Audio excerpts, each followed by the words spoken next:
The Fair Credit Reporting Act is basically just the federal law that promotes accuracy, fairness, and privacy of information in the files of consumer reporting agencies. There's certain rules that they have to abide by. So we're just going to go over the top 10. These are 10 of the most frequent ones you'll see, and I'll tell you as we go through them which ones I see on a daily basis for the most part. So inaccurate reporting of paid or settled debts. Definitely number one thing that we see. So when I have a client, if I have somebody go in and settle a debt, that's when you're going to use this. So you're going to dispute it a certain way with the letter that you send, and you're going to do it separately. So when we get into this, I'll show you exactly what the dispute looks like and how and why you'll do it that way. But it's definitely probably when they settle things and they don't update it, it's one of the big ones. A reporting of accounts discharged in bankruptcy, another huge one. This is almost just like a plethora of violations when somebody discharges from bankruptcy. Mixing credit information of different consumers, another huge one, especially it's like when they have a lot of, juniors and seniors and things like that, a lot of mixed credit information happens. Correct late payments reporting. This one does happen for sure, but probably not as much as the others.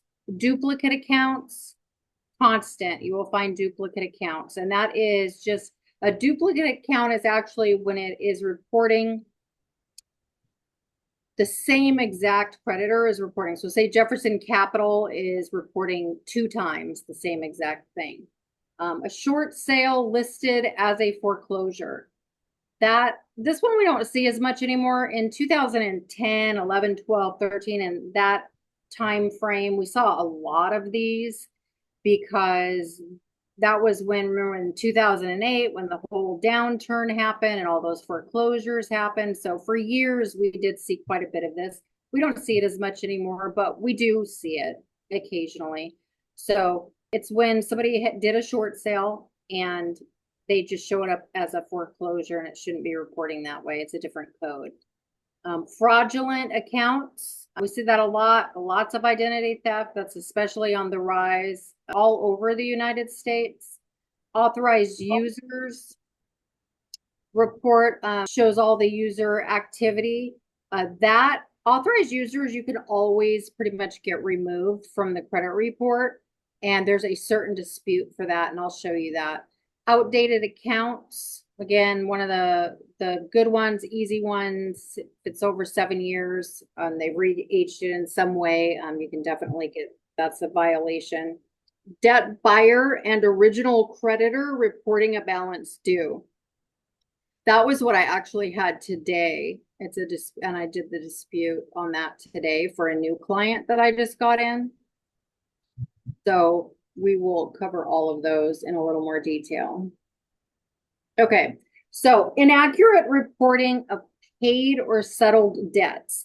So Joyce created this really great PowerPoint so that you guys could really see on the actual credit report how this shows up.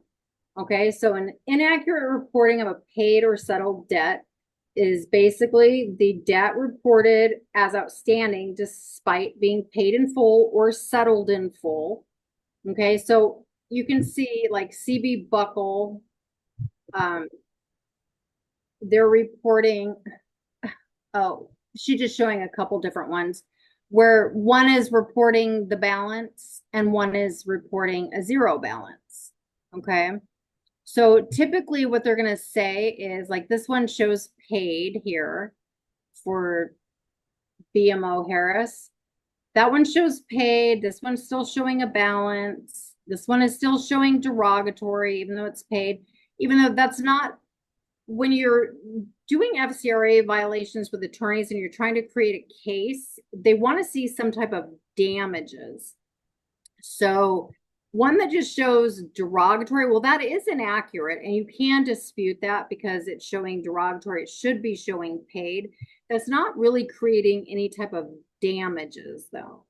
because it's already reporting to zero. So when you send these over to the attorney, the one that's actually creating the damage here is the one for $796 that's still showing up. And the way you get damages is, say this client is trying to buy a house. Okay. So they're trying to buy a house. They're in the next month or two. So they paid this off because you told them to pay it off, and everybody fixed it except for TransUnion. So what happens is their TransUnion score now did not improve or go up, or whatever would have happened had they shown it, the way it should have been. So now you're creating damages, okay? Because now they can't get their home loan because this is still showing up. So that's how you determine that. And I'm just giving you that for your own information. The attorneys will determine this for you. You don't have to determine this. All you have to do is find the actual error or the FCRA violation. So the dispute language for this is, my credit report shows an outstanding balance owed to BMO Harris. This account was paid in full and no further amount is due. When you send these dispute letters, now I do them all separately. So if I have 3 FCRA violations with the same bureau, I will go ahead and do all of those together, but I only do actual FCRA violations together. Okay. Other disputes that you're doing, the attorneys do not want to see those all on one dispute letter. Okay, so if you're like, oh, this account is not mine, or this wasn't really late, but they were really late, they don't want to see that kind of stuff. So they want to just see something super simple. Do not quote laws in your FCRA violation letters. They don't want to see any of that. They want something super simple. I have found this inaccuracy, list it. That's the dispute language, and that's all that you're going to actually use for it. Okay, so that's the first violation. Reporting of accounts discharged in bankruptcy. So what we're looking for here is any type of balance owed on a debt that was included in their actual bankruptcy. So if they've just done a bankruptcy, you can get all of the creditors and who was included in the bankruptcy. They can send you those sheets. It's usually 1 or 2 pages. It'll list everybody that was included and what was discharged. So you can tell. And usually when you go through the credit report with your client, they will actually let you know if that should have been discharged. If you see like a collection that wasn't discharged, then you're going to know, unless it came on after the discharge, and you can usually tell that by the dates. So you're looking for any types of balances, and you're looking for the status of discharged, okay, on there. And that'll show up in different ways, like bankruptcy, chapter 7, included in bankruptcy, anything like that, or discharged as far as a BK. And you're going to look at the dates. Like here, date filed, date reported, closing date. So on this particular one that Joyce put on, they filed the bankruptcy in May of 2020, and then they discharged. The closing date is the discharge date of 8/26. And that's pretty average for a chapter 7 bankruptcy. It usually takes about 3 months before it discharges. The time to do credit repair after a bankruptcy discharge is absolutely immediately after the discharge. So 8/27/2020 is the right day to start. Okay, so they don't get any new stuff. You can go in and clean it all up. They can get any new, they can start reestablishing credit, but that's kind of another class, so I won't go too far into that. But this is the actual dispute language for this. This account was discharged in a bankruptcy. I'm requesting that this account be updated to reflect a zero balance. The other thing you never want to do when you're creating FCRA disputes is language that is like, I want you to remove this, right away because you're killing my credit and you're making this and making me suffer. And all of these different things. You don't want to have anything like that in there. You just want to have it very simple. Third violation is mixed credit information. So this is when the credit information of another person appears on your credit report. So like I said, a lot of times you're going to see that's for, juniors and seniors. A lot of times you're just going to have to ask your client if they know. They're like, I have no idea whose that is or what that is. If they're telling you that when you're going through a credit report and they're like, I don't know what this is. That's not mine. That's not mine. Before you assume it's identity theft, you really need to check to see if it's a mixed file. And like I said, it's really easy to tell on the mixed files because it's usually because it's a senior, a junior. There's a really similar name. You'll see a name on there and they're like, oh, that's my dad, or oh, that's, my brother, or whatever it might be. On this one, the dispute language is my credit report shows many accounts and information that does not belong to me. I believe that my credit file has been mixed with someone else's file. Another way for you to tell if they have a mixed file is if more than one social security number is showing up. That's another way to determine if they have a mixed file. If there's some birthdays that aren't the same, they have one birthday that's 20 years older than another birthday showing on there. Things like that can give you hints that you're working with a mixed file. The next violation is incorrect late payments. This is pretty simple. Like you can see here, she marked one on this page where you've got a late payment 30-day late in December, and then you have a 30-day late in January on each of the other two bureaus. So clearly these are wrong. Okay. One of them is wrong. One of them is wrong, or two of them are wrong. So you can definitely dispute this. My credit report is showing late payments to the furnisher, whoever the furnisher is. Those payments were made on time. I'm requesting that the late payment markings be updated.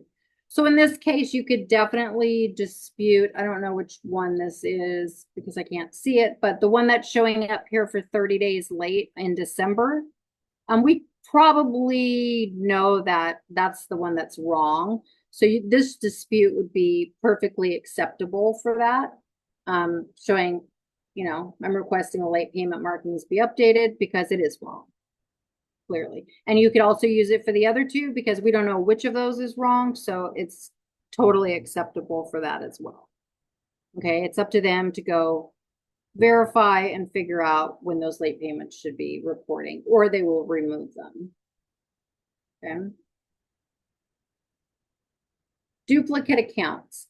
So a duplicate account is when, like I said, you have two different or the same creditor reporting it twice.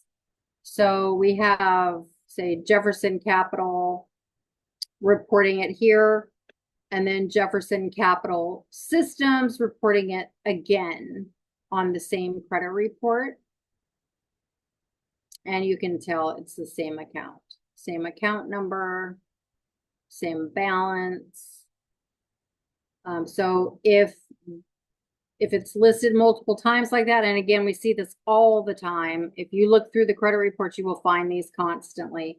My credit report shows a debt owed to furnisher or Jefferson Capital Systems twice. And that could either be the furnisher, in this case, it's the collection agency. I'm requesting that one of the duplicate accounts be removed. The furnisher is actually for Tiva credit card. So that's the difference between when you're talking about a furnisher or a collection agency. Violation 6, short sale listed as foreclosure. Again, this one is really, you don't see it much anymore. It's very rare, but you should know how to dispute it if you do see it. After a short sale, the mortgage account should report as a short sale and not as a foreclosure. It should say settled for less than full balance and not foreclosed. So the dispute language would be, my credit report incorrectly lists a short sale as a foreclosure. I'm requesting that this error be corrected. Okay, and again, if you send these things off, the letters off, and then they do not fix them, that's when they go over to the attorney. Okay, once it comes up, and then I'm going to show you how to actually put together a file as well. Fraudulent or unknown account. Now, a lot of identity theft happens all the time these days. So if an unknown account appears on the client's report, or they know it's identity theft, or they know their identity was stolen, you can use this dispute language. My credit report shows accounts that do not belong to me. I'm requesting that this account be removed. You can actually say, hey, this is identity theft. This is a fraudulent account. You can use any of that type of wording in this. You would also need to do some other things if this is an identity theft case that you're building. So number one, it is good if they have a police report. Nowadays, the police rarely will let them even file the report. Sometimes they do, because so many people fraudulently filed police reports. The police are like, yeah, we're not doing that anymore. So I've had a lot of people turn down, especially in Arizona. They won't even file a police report anymore. So sometimes we get one, sometimes we don't. Obviously, very, very important that you really make sure it is identity theft, okay? You do not want to be making things up. You want to be sure that it's true identity theft, because you are going to be filing a FTC affidavit. And the way that I do it is I go on with my client. I have them on with me, the phone, and I fill it out for them, the FTC affidavit. And I'm very, very clear when I talk to them and let them know that it is a federal crime to lie on this. And I actually asked you at the end, like, make them verify this is a federal crime if you're filing an FTC affidavit and you're not telling the truth. So I make very careful sure that they're telling the truth. And then you will need to have the FTC fraud affidavit, the police report if you have one, and your dispute letter, and proof of their identity, and send that all in one package to the credit bureaus. If they do not fix it, then you would send that to the attorney. Authorized users report shows all user activity, not just authorized users. Okay, so we see a lot of these too, where there'll be an authorized user on an account and that account got charged off. And obviously we don't want them on the account anymore and we want them off. Or if it's an open account and it's, you know, a high balance, that's not an FCRA violation. I'm just giving a little extra info. But as far as the say you have one that is charged off, okay? Or you just want them off, or you want it removed from the credit report. The dispute language on here would be, my credit report shows all user activity for an account where I am an authorized user. I'm requesting that only my account activity be reported. Okay, that is the dispute for that, directly from McCarthy law. That's how they want us to dispute these. When you use that dispute, they just remove the account. Okay, for the most part. But we definitely, if it's hurting them in some way, if there's late payments or it's charged off, and we can't just have them remove themselves from that because it's now charged off, so they can't just have the account holder call and have them removed, then you're going to use this dispute. And it is a violation. The violation being that when you're an authorized user, they're actually only supposed to report your card usage on your credit report. not the entire card usage. And that never happens. So that's how they get that as an FCRA violation. Outdated account, this one pretty self-explanatory, 7 years old, still reporting on the credit report. You're going to send the dispute in. My credit report shows negative account older than 7 years. I'm requesting that these outdated accounts be removed. Again, if they do not remove the account, that is an FCRA violation, and you can send it over to the attorney. Debt buyer and original creditor reporting balance due. So this was one I had today, as a matter of fact. The debt buyer and the original creditor both report balances on the client's credit report. So on this one, you can see the Fortiva is reporting, it looks like a collection agency. I don't see the top of that one, but it looks like a collection agency, and Fortiva is reporting. So the dispute language for this one is, my credit report shows both the debt buyer and the original creditor reporting the same balance. I'm requesting that one of these duplicate balances be removed. And again, once you get the letters back from the attorney or from the credit bureaus, and the attorneys do want that too. If the client receives a response from the credit bureaus, you want to get those because the attorney would like to have those. Unfortunately for us nowadays, a lot of times the credit bureaus don't even send dispute results. So that's getting harder and harder for us to do.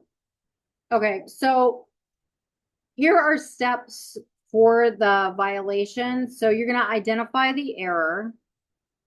You're going to gather any evidence that you can to support your claim. Okay, so any evidence that you have, like a letter, a paid in full letter, a settled in full letter, a deletion letter, whatever it may be, a letter from the bank saying that a certain item wasn't late, that's considered evidence.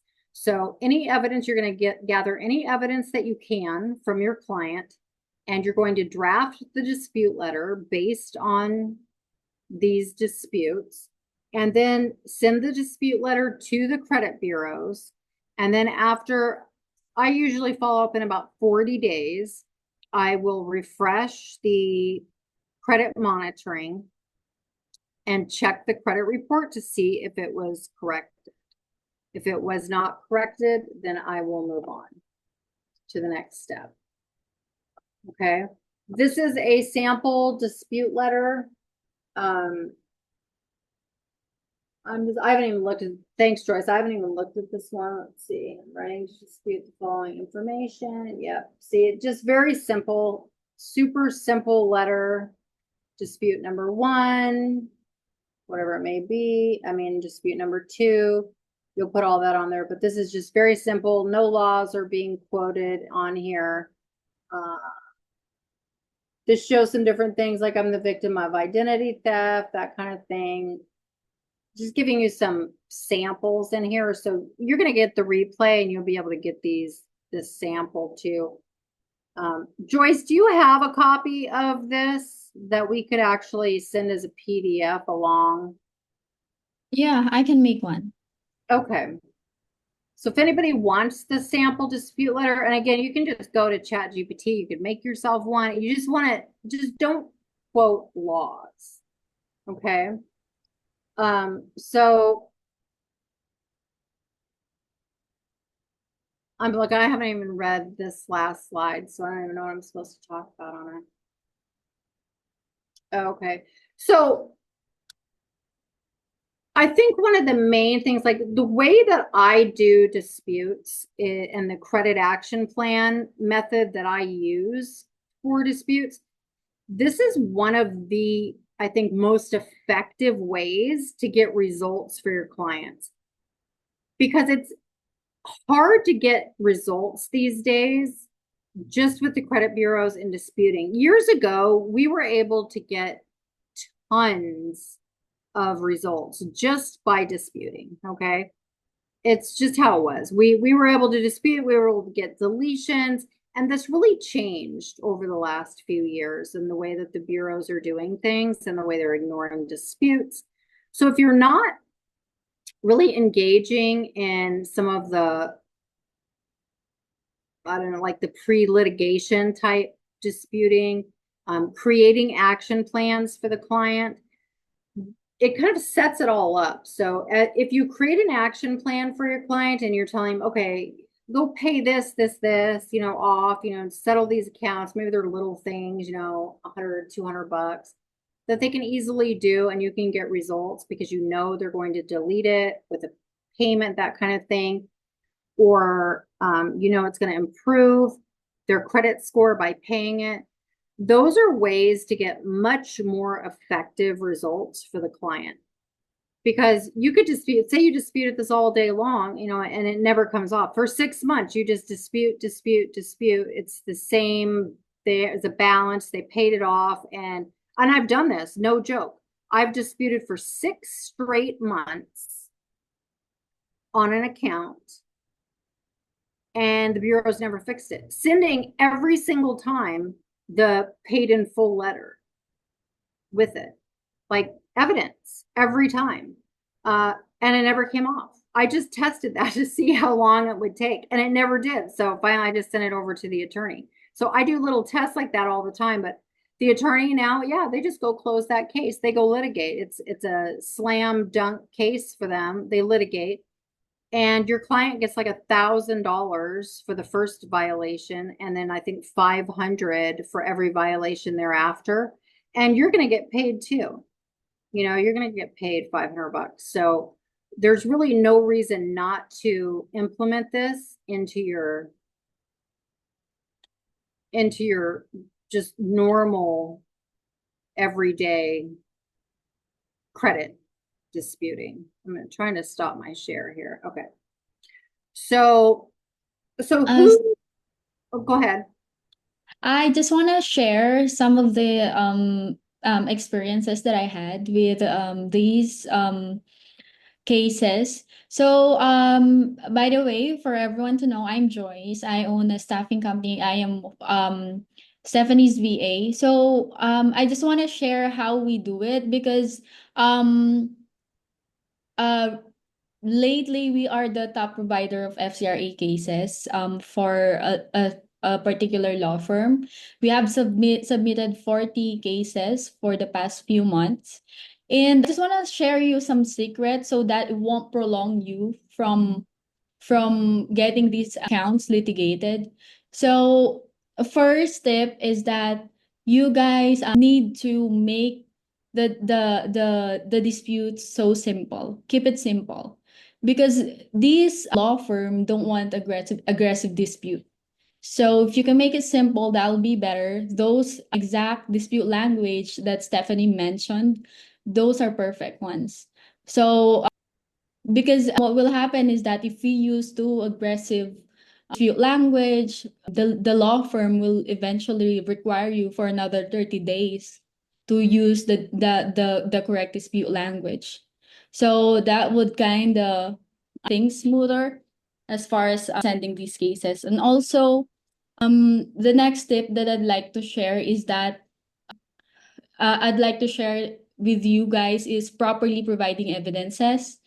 So for every remember we can't just make things up and say that hey I paid this or hey you are reporting incorrectly. We have to establish proof, we have to establish evidence because there are based from our experience there are clients that are sitting around in there for like 3 months because we are missing some evidences.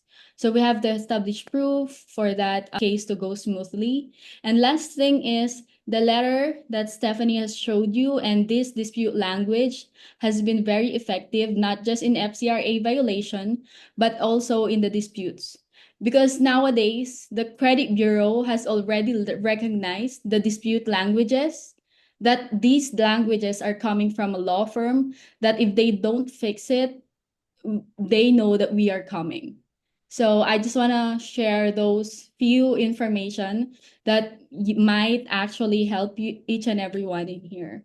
Say, for example, if you guys all are receiving stall letters, those are considered now as an FCRA violation that you can actually sue this credit bureau if they send you stall letters. But we haven't yet included it on the slides because as of right now, I'm trying to reach out to the attorney, see what are the evidences needed to submit this stall letter violation. But those are like the basic FCRA violation that they accept, but they have like more of cases that they can accept depending on the situation. Most of my cases get accepted when I send the FCRA violations over. Almost 100% of my cases, because I send the right kind of case over.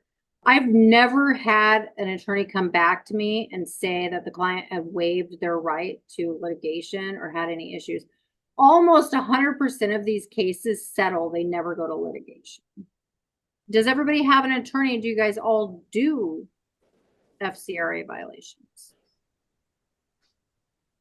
But I mean, I do both dispute with the bureaus, but also dispute with the creditors directly, with the credit collection agencies. Now, the original creditors will come back and say, well, we don't fall under the FCRA, so we don't have to report anything to you. That's kind of like the blanket statement I get from several of them. Now, I don't know if they're held to that standard where they don't have to prove anything up. So they're basically saying validation. Yeah. Yeah. Yeah. So is there any defense against original creditors? Because some of them have their own collections. They don't sell it to anyone. Yeah. So the thing is like, so the way like I do my process for the credit, like you, I send the validation letters out first, right, to any third party collection agencies. Right.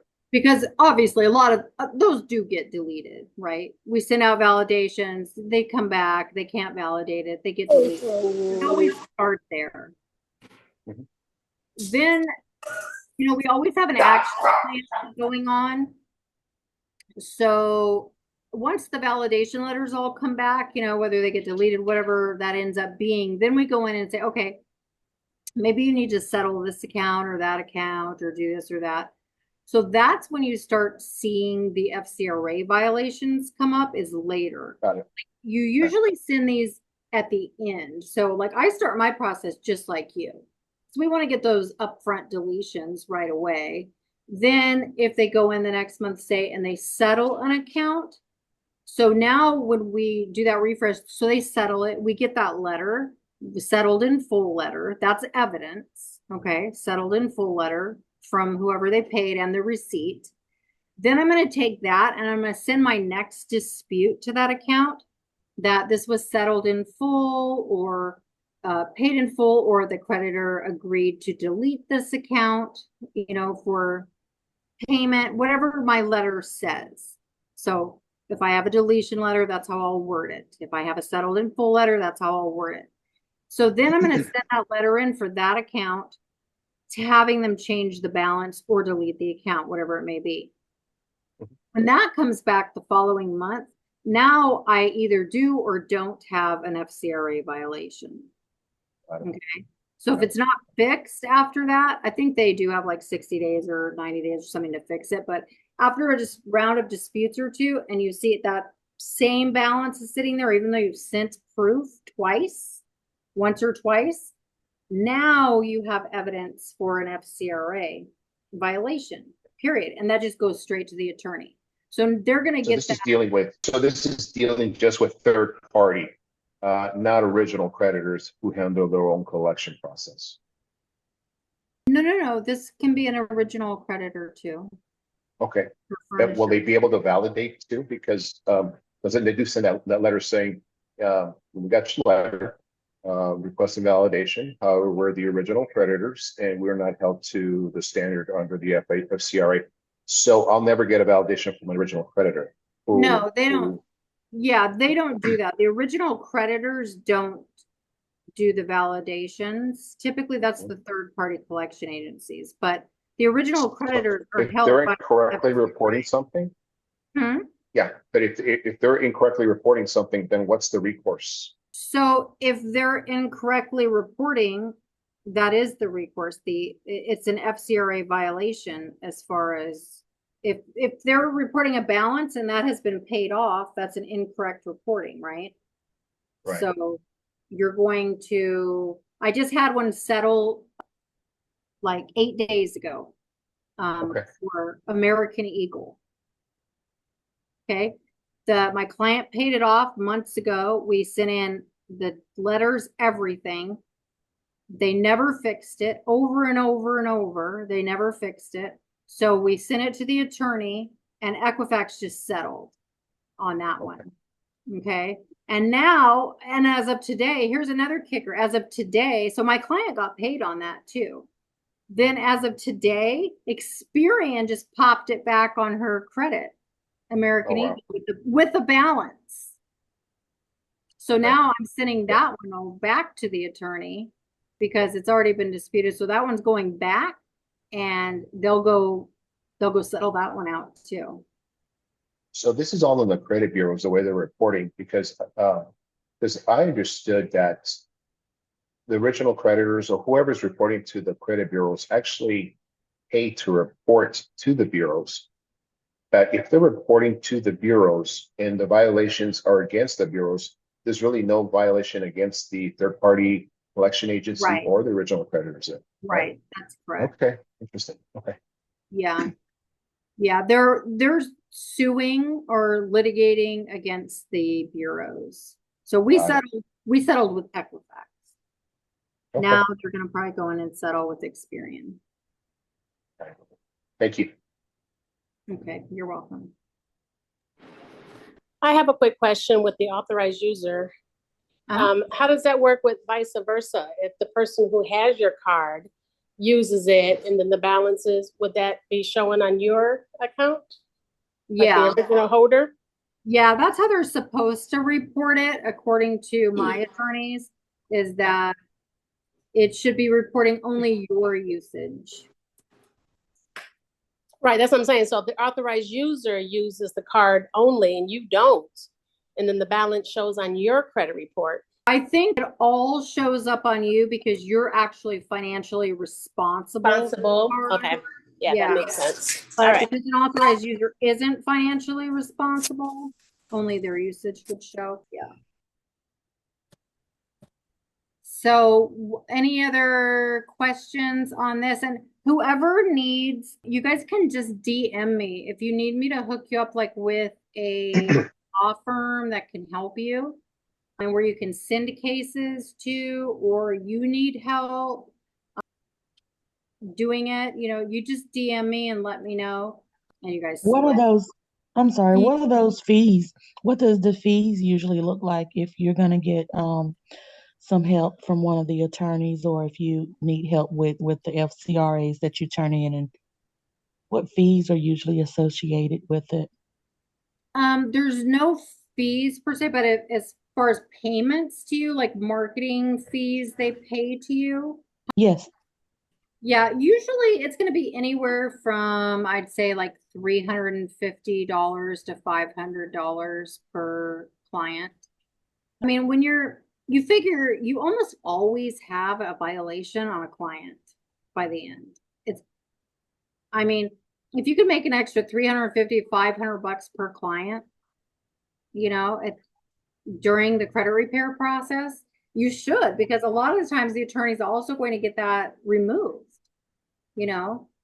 fixed, removed, whatever, so it's in their best interest for sure. And it definitely will help your bottom line to do it. I think you guys just need to spend some time on it, because to found these actual risk violation, you have to have like an evaluation with the client, because every account in there has a story. So I think that they can easily be found if you have like a real actual conversation with the client. Say, for example, you can never detect an identity theft case or a known account if you are not be able to talk to a client. So I think you need to make time to find these cases and really go over the credit report and do a quick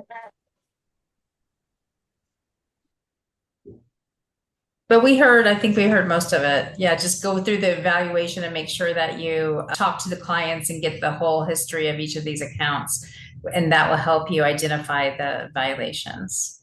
Yeah, it definitely does. That's why I always do a review with my clients, because sometimes I'll just go down, I just go really quickly, and it literally takes 10 minutes or so.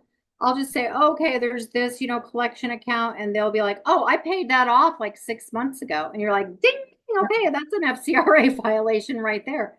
Like, just send me that letter, and there you go. You have one. You've got one right off the bat. You just dispute it, 30 days, you can send that in. Just do that 10 to 15-minute thing with every single client, and you'll definitely find violations. And ask us for help. I'm always available. You just DM me. If you need help, you want me to look at a credit report or help you, just let me know. I'm always willing to help. We want to make the industry better, so we're here to help. I'm not going to be charging you any money. You don't have to pay consultation fees or anything like that, so don't even worry about that. Just shoot me a DM, and we'll see what we can do to help you.